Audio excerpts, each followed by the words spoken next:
Hi hello welcome back to my YouTube channel. ಇವತ್ತಿನ ವಿಡಿಯೋದಲ್ಲಿ ನಾನು ವೆಜ್ ಬಿರಿಯಾನಿ ರೆಸಿಪಿ ಶೇರ್ ಮಾಡ್ತಾ ಇದ್ದೀನಿ. ಸೊ ಅದನ್ನ ಯಾವ ರೀತಿ ಮಾಡೋದು ಅಂತ ನೋಡ್ಕೊಂಬನ್ನಿ. ತುಂಬ ಟೇಸ್ಟಿಯಾಗಿ ಹಾಗೆ ಯಮ್ಮಿಯಾಗಿ ಸಖತ್ತಾಗಿರುತ್ತೆ. ಸಿಂಪಲ್ಲಾಗಿ ಕ್ವಿಕ್ಕಾಗಿ ಕೂಡ ಆಗುತ್ತೆ ಇದು. ಮೊದಲಿಗೆ ಇದಕ್ಕೆ 3 ಟೊಮೆಟೊ 2 ಈರುಳ್ಳಿನ ಕಟ್ ಮಾಡಿ ಇಟ್ಕೊಂಡಿದ್ದೀನಿ. ಹಾಗೆ ಅಲ್ಲ ಮತ್ತು ಬೆಳ್ಳುಳ್ಳಿ ಒಂದು 8ರಿಂದ 9 ಮೆಣಸಿನ್ಕಾಯಿ, 1 ಬೌಲ್ ಕೊತ್ತಂಬರಿ, ಹಾಗೆ ಸ್ವಲ್ಪ ಪುದೀನ ತೊಗೊಂಡಿದ್ದೀನಿ. ಹಾಗೆ ಮಸಾಲ ಐಟಮ್ಸು ಜೀರಿಗೆ, ಮೆಣಸು, ಏಲಕ್ಕಿ ಹಾಗೆ ಸೋಂಪು ತೊಗೊಂಡಿದ್ದೀನಿ.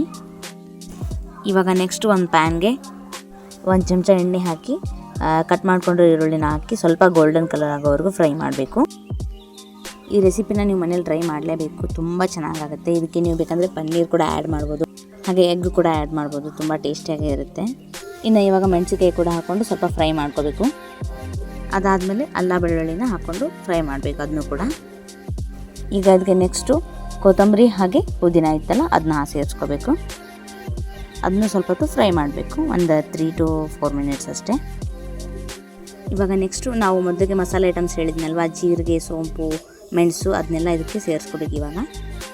ಇವಾಗ ನೆಕ್ಸ್ಟು ಒಂದು ಬೌಲ್ಗೆ ಮೊಸರು ಹಾಗೆ ಖಾರದ ಪುಡಿ, ಸ್ವಲ್ಪ ಅರಿಶಿಣದ ಪುಡಿ, ಸ್ವಲ್ಪ ಗರಂ ಮಸಾಲ, ಉಪ್ಪು ಹಾಕಿ ಅದನ್ನ ಕಲಿಸ್ಕೊಂಡು ಇಟ್ಕೋಬೇಕು.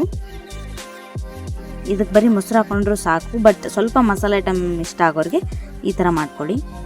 ಇವಾಗ ನೆಕ್ಸ್ಟು ಒಂದು ಕುಕ್ಕರ್ಗೆ ಸ್ವಲ್ಪ ಎಣ್ಣೆ, ಅಂದರೆ 1 ಚಮಚ ಎಣ್ಣೆ, 1 ಚಮಚ ತುಪ್ಪ ಹಾಕ್ಕೊಂಡು ಸ್ವಲ್ಪ ಬಿಸಿ ಆದಮೇಲೆ ಅದಕ್ಕೆ 1 ಚಮಚ ಸೋಂಪು, ಜೀರಿಗೆ ಹಾಗೆ ಈರುಳ್ಳಿ ಹಾಕ್ಕೊಂಡು ಫ್ರೈ ಮಾಡಬೇಕು ಸ್ವಲ್ಪ ಹೊತ್ತು. ಆಗಲೇ ನಾವು ಮಾಡಿಟ್ಕೊಂಡಿದ್ವಲ್ಲ ಅದನ್ನು ಗ್ರೈಂಡ್ ಮಾಡಿಕೊಂಡು ಇದಕ್ಕೆ ಸೇರಿಸ್ಕೋಬೇಕು. ಆ್ಯಂಡ್ ಇದರಲ್ಲಿ ಕೂಡ ಉಪ್ಪು ಹಾಕಿರೋದ್ರಿಂದ ಸ್ವಲ್ಪ ಕ್ವಾಂಟಿಟಿ ಕಡಿಮೆನೇ ಇರಬೇಕು ಉಪ್ಪಿಂದು. ಇದನ್ನ ಸ್ವಲ್ಪ ಹಸಿ ವಾಸನೆ ಹೋಗೋವರೆಗೂ ಫ್ರೈ ಮಾಡ್ಕೋಬೇಕು. ಅದಾದಮೇಲೆ ಒಂದು ಅರ್ಧ ಟೊಮೆಟೊನ ಗ್ರೈಂಡ್ ಮಾಡಿಕೊಂಡು ಇದಕ್ಕೆ ಸೇರಿಸ್ಕೊತಾ ಇದ್ದೀನಿ. ಅದನ್ನು ಕೂಡ ನೀಟಾಗಿ ಫ್ರೈ ಮಾಡ್ಕೋಬೇಕು.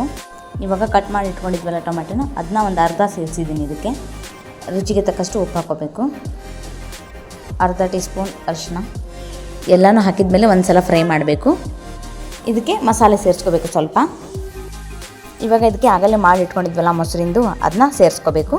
ಅದನ್ನ ಸೇರಿಸ್ಕೊಂಡು ಒಂದು 2 ನಿಮಿಷ ಫ್ರೈ ಮಾಡ್ಕೋಬೇಕು. ಸೊ 1 ಕಪ್ ಅಕ್ಕಿಗೆ 2 ಕಪ್ ನೀರು ಹಾಕೋಬೇಕು. ಸೊ ನೀವು ಯಾವ ಥರ ಅಳತೆ ತೊಗೊಂಡಿರ್ತೀರೋ ಅದ್ರ ಮೇಲೆ ನೀರು ಹಾಕ್ಕೊಳ್ಳಿ. ನಾನಿಲ್ಲಿ 1 ಕಪ್ ಅಕ್ಕಿಗೆ 2 ಕಪ್ ನೀರು ಹಾಕ್ಕೊಂಡಿದ್ದೀನಿ. ನೀರು ಹಾಕಿ ಸ್ವಲ್ಪ ಮಿಕ್ಸ್ ಮಾಡ್ಕೋಬೇಕು. ಅದಾದಮೇಲೆ ನೀರು ಒಂದು ಕುದಿ ಹತ್ತಿದ್ಮೇಲೆ ಅಕ್ಕಿ ಹಾಕ್ಕೋಬೇಕು. ನಾನಿಲ್ಲಿ ಬಾಸುಮತಿ ಅಕ್ಕಿ ತೊಗೊಂಡಿದ್ದೀನಿ. ಇವಾಗ ಆ ಬಾಸುಮತಿ ಅಕ್ಕಿ ಹಾಕಿ ಒಂದು ಸಲ ಕೈ ಆಡಿಸ್ಕೊಂಡ್ಮೇಲೆ ಮೇಲೆ ಕೊತ್ತಂಬರಿ ಹಾಕಬೇಕು. ಎಲ್ಲ ಹಾಕಿ 1-2 ವಿಷಲ್ ಕೂಗಿಸ್ಕೊಂಡ್ರೆ ಈಸಿ ಆ್ಯಂಡ್ ಟೇಸ್ಟಿ ಆದಂಥ ವೆಜ್ ಬಿರಿಯಾನಿ ರೆಡಿ. ಸೊ ತುಂಬ ಮಸ್ತಾಗಿರುತ್ತೆ. ಒಂದು ಸರಿ ಆದರೂ ನೀವು ಇದನ್ನ ಮನೇಲಿ ಟ್ರೈ ಮಾಡಲೇಬೇಕು, ಅಷ್ಟು ಟೇಸ್ಟಿಯಾಗಿತ್ತು. ಇದೇ ಥರ ರೆಸಿಪೀಸ್ ಬೇಕಂದರೆ ನೀವು ದಯವಿಟ್ಟು ನನ್ನ ಚಾನಲ್ನ ಸಬ್ಸ್ಕ್ರೈಬ್ ಮಾಡಿ ಹಾಗೆ ಸಪೋರ್ಟ್ ಮಾಡಿ. ಸೊ ಇವತ್ತಿನ ವಿಡಿಯೋ ಇಷ್ಟೇ. ನೆಕ್ಸ್ಟ್ ರೆಸಿಪಿಯೊಂದಿಗೆ ನಾನು ನಿಮಗೆ ಭೇಟಿಯಾಗ್ತೀನಿ. ಸೊ ಇದೇ ಥರ ವೀಡಿಯೋಸ್ನ ನೋಡಿ ಟ್ರೈ ಮಾಡಿ ಮನೆಯಲ್ಲಿ ಅಡುಗೆನ ಹೇಗಿತ್ತು ಅಂತ ಕಾಮೆಂಟ್ ಮಾಡಿ.